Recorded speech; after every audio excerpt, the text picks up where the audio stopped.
વાત કરીએ અમદાવાદ શહેરની તો અમદાવાદ પૂર્વ વિસ્તારમાં આવેલ મણિનગર ગોરના કુવા પાસે આવેલ રોડ બિસ્માર હાલતમાં હતો।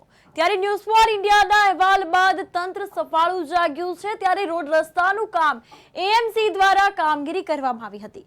ત્યારે ન્યૂઝ ફોર ઇન્ડિયાના અહેવાલ બાદ તંત્ર હરકતમાં આવ્યું હતું અને તાત્કાલિક ધોરણે રસ્તાની કામગીરી શરૂ કરીને નવો રસ્તો બનાવવામાં આવ્યો હતો। જો કે હજુ પણ થોડી કામગીરી રસ્તાની બાકી હોવાથી તે પણ જલ્દીમાં જલ્દી કામને પૂર્ણ કરી દેવામાં આવશે। તે પ્રકારે આ રસ્તો બનતા સ્થાનિકોને પણ ધૂળ અને પ્રદૂષણથી રાહત મળી હતી। તો ત્યારે સ્થાનિક કોર્પોરેટ પણ આ અંગે પ્રતિક્રિયા આપી હતી। ન્યૂઝ ફોર ઇન્ડિયાના અહેવાલ બાદ એક તંત્ર સફાળું જાગ્યું છે। અમદાવાદના મણિનગર પૂર્વ વિસ્તારની અંદર જશોદાનગર જે વિસ્તાર છે ત્યાં એક અઠવાડિયાથી જે રસ્તો હતો 3 થી 4 કિલોમીટરનો તે ખૂબ જ ગંભીર પરિસ્થિતિઓમાં જોવા મળ્યો હતો। અકસ્માતો વારંવાર સર્જાયા હતા। ત્યારે હવે તંત્ર સફાળું જાગ્યું છે। એક ન્યૂઝ ફોર ઇન્ડિયાના અહેવાલ બાદ તંત્ર સફાળું જાગ્યું છે। રાતોરાત રસ્તો બનાવવામાં આવ્યો છે। હું કેમેરામેનને કહીશ કે મારા આ દ્રશ્ય બતાવે। જો કે અહીંયા ટ્રાફિકની સમસ્યા પણ જોવા મળતી હતી। ત્યારે અત્યારે હાલમાં ટ્રાફિકની થોડી ઘણી સમસ્યાઓ સર્જાઈ રહી છે, પણ અત્યારે હાલ પૂરતું કામ ચાલી રહ્યું છે। અત્યારે અડધા ઉપરનો રસ્તો બની ચૂક્યો છે। આજ 1 અથવા 2 દિવસની અંદર પૂરેપૂરો કામગીરી પૂરી થઈ જશે। ત્યારે અત્યારે અહીંયાના સ્થાનિક કોર્પોરેટર પણ આપણે એમની સાથે પણ વાત કરીશું કે અઠવાડિયા સુધી જે કામગીરી હતી તેને લઈને ઘણા બધા પ્રશ્નો ઊભા થયા હતા। ત્યારે અહીંયાના સ્થાનિક કોર્પોરેટર શું કહે છે, આવો તેમને સાંભળીએ। અહીંયાના સ્થાનિક કોર્પોરેટર મહેન્દ્રભાઈ જોડાયા છે, આપણે એમની સાથે વાત કરીએ છીએ। મહેન્દ્રભાઈ, આ રસ્તો હમણાં થોડા સમય પહેલાં બિસ્માર હાલતમાં હતો અને રાતોરાત કામગીરી કરવામાં આવી છે, શું કહેશો? આ વિસ્તારની અંદર આ પ્રજાની ખૂબ જ માગણી હતી। અમારી જોડે કોર્પોરેટર તરીકે ઘણા લોકો આવી અને અમને આ રજૂઆત કરતા, પણ ગઈ સાલ વ્હાઇટ ટોપમાં કે આ પ્રોજેક્ટના રોડમાં અમારો નંબર નહોતો। આ વર્ષે અમે એને પ્રોજેક્ટમાં મૂકી અને ઉપરથી એને મંજૂર કરાવી। છેલ્લા અઠવાડિયાથી જે પણ કોન્ટ્રાક્ટર હોય અમને ખબર નથી, પણ એમનું ખૂબ કામ સુંદર છે। અઠવાડિયાની અંદર અમને વચન પણ આપ્યું હતું કે અઠવાડિયાની અંદર આ રોડ બનાવી આપીશું।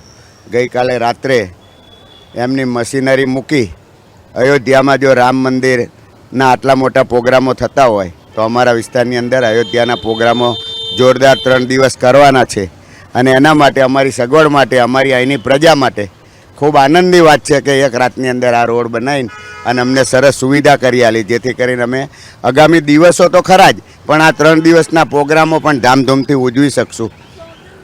મહેન્દ્રભાઈ, એક બીજો છેલ્લો સવાલ એ છે કે આ રસ્તાની વચ્ચોવચ્ચ એક નાનું મંદિર છે જે વર્ષો જૂનું છે, એની આજુબાજુનો ઓટલા જે બેસવાના હતા એ તોડી પાડવામાં આવ્યા છે। તો શું મંદિર ઉપર કાર્યવાહી થશે કે નહીં થાય? સાહેબ, આ પ્રોજેક્ટનો વિષય છે।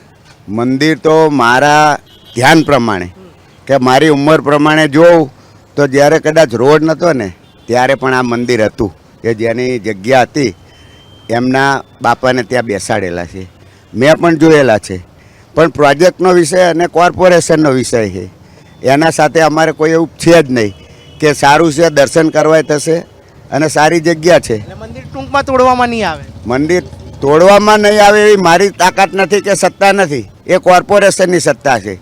પણ વર્ષો જૂનું આ મંદિર છે એ હું પોતે જાણું છું કે આ વિસ્તારના અમે વતની છીએ વર્ષોથી। અમારા બાપ દાદા પણ 100 વર્ષથી અહીંયા રહેતા, એટલે અમે એને જોયેલું છે અને એના દર્શન કરેલા છે। આ શેનું મંદિર છે?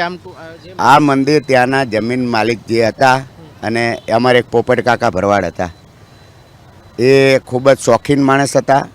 ઘોડી ઉપર પણ આ વિસ્તારની અંદર જ્યારે રાતે તકલીફ પડે, ખેતરમાંથી જો ચોર કોઈ લોકો આવે અને અમે રાડ પાડીએ કે પોપટ દાદા ચોર આવ્યા, તો પણ પોપટ દાદા રાતે ઘોડી લઈને અને ગોર સાહેબ આવી જતા।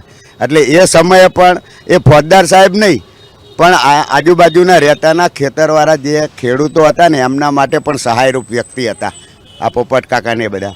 એટલે એમના બાપા કદાચ હોય કે એમને એક બેસવાની વાત કરીએ છે, કદાચ દીકરાઓને કોઈને પનમાં આવીને તો કે મારે બેસવું છે, તો જ્યારે ખેતર હતું ને એના સેઢા ઉપર આ બાપાને બેસાડ્યા હતા અને મંદિર બનાવેલું છે। મેજી ભગત મેજી ભગત જેને કહેવાય. આપ શું કહેશો કે આ મંદિર અત્યારે વર્ષો જૂનું છે અને એક બાજુ સરસ મજાનો રોડ બી વિકાસનું કાર્ય થઈ રહ્યું છે, શું કહેશો? વિકાસનું કાર્ય બરોબર છે, મંદિર સાઈડમાં છે એટલે મંદિર કોઈ વાંધો નથી. બરોબર, સાઈડમાં મંદિર તૂટવું ના જોઈએ બસ. તો ચોક્કસપણે અત્યારે અહીંયાના સ્થાનિક કોર્પોરેટર જોડાયા હતા. તેમણે કીધું હતું કે કામ ચાલુ જ હતું અને જે અહેવાલ ન્યૂઝ ફોર ઇન્ડિયાના અહેવાલ બાદ તંત્ર સફાળું જાગ્યું છે અને રસ્તાની કામગીરી અત્યારે હાલમાં ચાલુ છે અને થોડા જ કલાકોની અંદર આ રસ્તાની કામગીરી પૂર્ણ થઈ જશે. કેમેરામેન સુમિત સાધુ સાથે યશ નાયક, અમદાવાદ.